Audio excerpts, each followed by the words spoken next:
بسم الله الرحمن الرحيم القارعة ما القارعة وما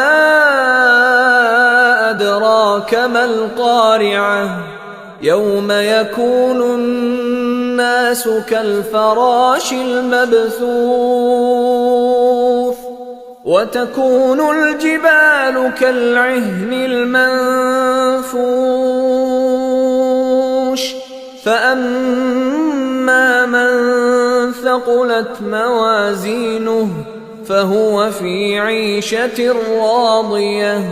وأما من خفت موازينه فأمه هاوية وما أدراك ما هي نار حامية